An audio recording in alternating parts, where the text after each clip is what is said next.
साथियों को कि मोटापा भले ही आपको अभी तकलीफ न दे रहा हो, लेकिन अल्टीमेटली मोटापे से कुछ ऐसी समस्याएं हैं जो कि बिल्कुल साथ आने को तैयार खड़ी रहती हैं, जिसमें एक है डायबिटीज। ऐसे ही फिर है कार्डियोवैस्कुलर इश्यूज, माने जो हार्ट से संबंधित रोग हैं।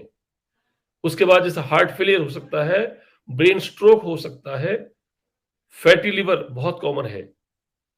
फैटी लिवर एक बार आना शुरू हो जाए तो फिर वो चलता रहता है और मुश्किल से उसको फिर रिकवर किया जाता है, और आमतौर पे कहते हैं तो रिकवर होता ही नहीं है। ऐसे ही फिर किडनी डिजीज है, गाल स्टोन, मतलब जो गाल ब्लैडर की पथरियां हैं वो बहुत कॉमनली बनती है जिनको बहुत ज्यादा वेट होने की संभावना रहती है या बहुत कोलेस्ट्रॉल रहता है। फिर नींद में खलल पड़ता है, उसको बोलते हैं स्लीप एपनिया। ये एक ऐसी बीमारी, कोई इलाज नहीं है, ये मोटापे से होता है। फिर और बड़ा संकट है आपके घुटनों पर, जो वेट बियरिंग जॉइंट्स हैं उन सब में प्रेशर पड़ने की वजह से जल्दी खराबी आने लगती है। आर्थराइटिस की और दूसरे जो प्रकार है, गाउट भी, उसमें वेट ज्यादा होने से गाउट भी हो जाता है। और इनफर्टिलिटी, ये भी वेट बढ़ने से होता है, और कुछ तरह के कैंसर भी वेट बढ़ने से होते हैं। इसलिए वेट पर काम करना बहुत जरूरी है। वेट मैनेजमेंट इसके इसके लिए भी सही शब्द है, वेट, हमें इस पर ध्यान देना चाहिए। अब हम आते हैं कि वेट को मैनेज कैसे किया जाए। तो सबसे पहले मैं बात शुरू करता हूं आहार, फिर करता हूं विहार। आहार माने भोजन, जो भी हम भोजन खाते हैं उसमें हम कैसे बदलाव करें कि हम भूख भी हमें परेशान ना करे, हम पेट भर भी खाएं और मोटे भी ना हो, बल्कि वेट घटे हमारा। तो एक बात ध्यान रखना है, खाना पेट भर है, क्योंकि यदि भोजन तृप्त करने लायक नहीं होगा तो आज नहीं तो कल नहीं तो परसों या तो आप प्रक्रिया को छोड़ देंगे या डिप्रेशन होगा। भोजन का पहला जो विधान है या जो नियम है वो यह संतुष्टि देने लायक, तृप्ति देने वाला होना चाहिए। अब भोजन में तृप्ति तो मिलती है पराठों से, मक्खन से, मीठे से, तो फिर कैसे होगा? वही हम कह रहे हैं, वो देना नहीं है। तो तृप्ति का मतलब क्या है? भोजन पेट भर खाएं, लेकिन क्या खाएं वो तय कर लें। भोजन पेट भर खाना, उस पर रोक नहीं है। रोक कहां पर है? क्या खाने पर। क्या खाना महत्वपूर्ण है। मैं और स्पष्ट करता हूं कि अभी हमें बहुत अच्छा लगता है कि सुबह हम दही पराठा खाएं, गोभी के पराठे, आलू के पराठे, मूली के पराठे, बर्फिया खाएं, लड्डू, जलेबी, सब कुछ खाएं। पेट भर जाता है, तृप्ति हो जाती है। अब इसमें से हम जो कंटेंट हटा रहे हैं उसके बदले में दूसरी चीजें ला रहे हैं, ताकि फिलिंग इफेक्ट तो हो, संतुष्टि तो हो, पेट तो भरे, आपकी एनर्जी की आवश्यकता तो पूर्ति हो, लेकिन वो मेटाबॉलिज्म को बढ़ाने वाला हो। जैसे मैं आपको बताता हूं, इसके लिए बहुत एक सीधा सिद्धांत हमारे यहां हम बताते हैं अपने रोगियों को कि 4 प्रकार की चय, वो इसलिए हमने बनाया ताकि आपको याद रहे। 4 प्रकार की चय को आप बिल्कुल छोड़ दें। नंबर 1 चीनी, नंबर दूसरा है चावल, तीसरे पे चाय, चौथे पे चिकनाई, और 5वां चय में और जोड़ देता हूं, वो है चिकन। अब ये ग्रुप्स हैं। चीनी, चीनी का मतलब खाली चीनी नहीं, चीनी, गुड़, शक्कर, खांड, चारों चीजें ही। चीनी, गुड़, शक्कर, खांड, चारों चीजें, मतलब एडेड शुगर नहीं लेना है। नो डाउट गुड़ चीनी से फार बेटर है, लेकिन जहां कैलोरी का कैलकुलेशन हो वहां चारों चीजें ही आपके लिए हानिकारक हैं। तो आप एडेड शुगर छोड़ दें, मीठे फल खाने में कोई समस्या नहीं है। अब आती है बात चावल की। चावल का मतलब खाली चावल नहीं, चावल, उड़द, राजमा, अरबी, ये जो हैवी फूड स्टफ्स हैं,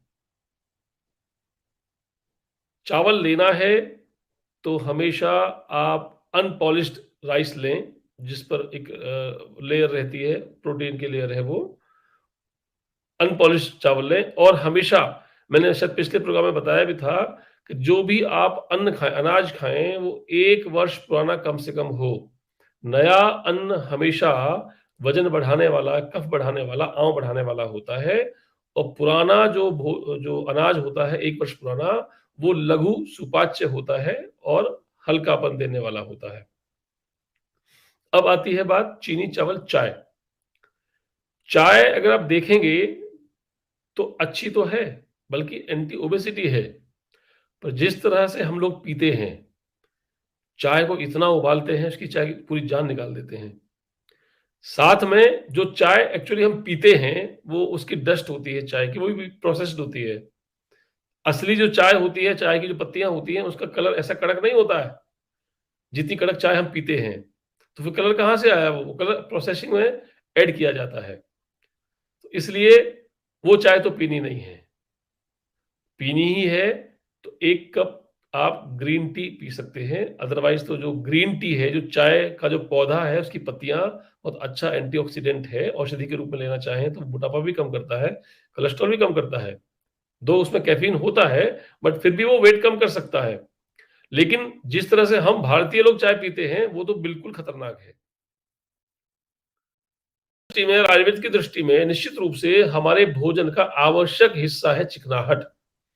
हम 100% चिकनाहट को ना बंद करते हैं, ना बंद करना चाहिए। क्यों? क्योंकि चिकनाहट के माध्यम से ही बहुत सारे एसेंशियल्स फैटी एसिड्स हमको मिलते हैं जो बाहर से जाते हैं, और उसमें घुलनशील कुछ विटामिन होते हैं, वो भी हमें प्राप्त होते हैं। जैसे विटामिन ए है, विटामिन डी है, ये सब चिकनाहट के माध्यम से अंदर प्रवेश करते हैं। इसलिए चिकनाहट बंद नहीं करनी है। 1 से 2 चम्मच चिकनाई आप रोज खाते रह सकते हैं, बाकी हर तरह की चिकनाहट आप बंद कर दीजिए। बहुत से लोग कहते हैं जी घी से बढ़िया मक्खन है, उसमें चिकनाहट कम रहती है। बात बिल्कुल ठीक है, लेकिन अगर इसको आप सही तरह से समझें तो यदि आप घी 1 चम्मच खाएंगे तो मक्खन 2 चम्मच ही खाएंगे, उससे कम खाया नहीं जाएगा। तो इसलिए ये कहना कि जी घी से बढ़िया मक्खन तो है, पर मात्रा दुगनी खाई जाती है, बात वहीं बराबर हो जाती है। इसलिए चिकनाहट के मामले में बहुत सावधान रहें। और 5वां जो भोजन है, चिकन के बारे में बता रहा था। चिकन और किसी प्रकार का भी नॉनवेज। अब हो सकता है बहुत से लोग ये बहस करने के लिए तैयार रहते हैं कि उस चिकन के माध्यम से हमको अच्छा प्रोटीन मिलता है, खूब सारा प्रोटीन मिलता है, आप ये हटा लीजिए, रेड मीट छोड़ दीजिए, वो खा लीजिए, व्हाइट खा लीजिए, वगैरह वगैरह।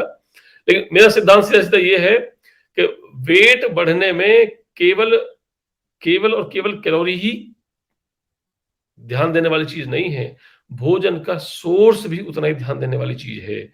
अगर आपके भोजन आपका हिंसा से प्राप्त भोजन है, तो वो भी अंदर के सिस्टम को सुख नहीं पहुंचा सकता।